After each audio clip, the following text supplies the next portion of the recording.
G'day gamers, Aussie Wargamer here in Moree, Australia, and welcome to my channel. On this final episode in the Road to CanCon series, I'm going to share my progress and go through a couple of games I played. So let's get to it, eh? So I'm almost all done with my CanCon stuff, which is good because we're heading to Canberra tomorrow. The last couple of weeks I've been working on Alarielle and terrain mostly. Alarielle is almost complete. I just need to add a few more coats of water effects. But as I need to leave each layer to dry for 24 hours, I'll have to get it finished when I'm in Canberra. I don't think I quite did my vision justice on this one, unfortunately.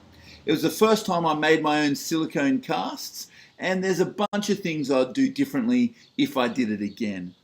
I'm glad to have had the experience though, as learning new things was a big goal for this project. On that note, another skill I learned was bookbinding.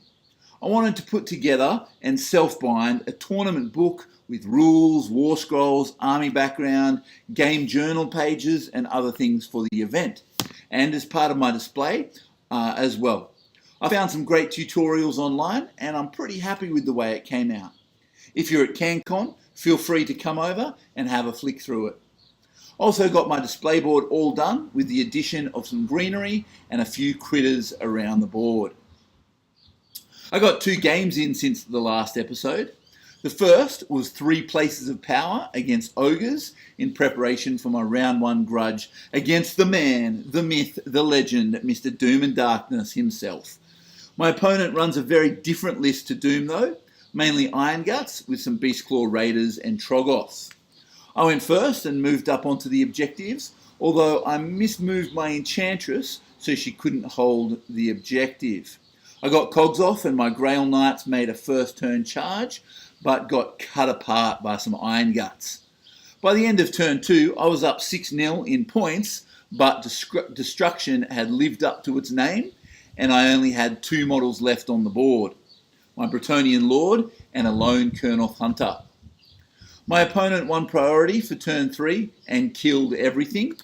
I still had my Sacred Protector in the mist though, and I only needed to score 1 more point to ensure the victory, as my opponent only had 1 hero left to score with. The Sacred Protector came on the board and was quickly charged by everything my opponent had. Turns out the Misty Memory is actually pretty hard to kill, with a 3-up unrenderable save and a 6-up after save, and managed to survive the onslaught with 1 wound left. Retreated out of combat onto the objective and more than 3 inches away from the enemy, scoring the final point I needed for a major victory. The second game was against Legion of Sacrament with Arcan and Necromancer, a Vampire Lord, 2 units of Black Knights and 3 units of 40 Skeletons. We were playing Knife to the Heart in Gyran. My opponent went first, charged a buff to the teeth unit of Black Knights into my Grail Knights and killed them all with a double pile-in.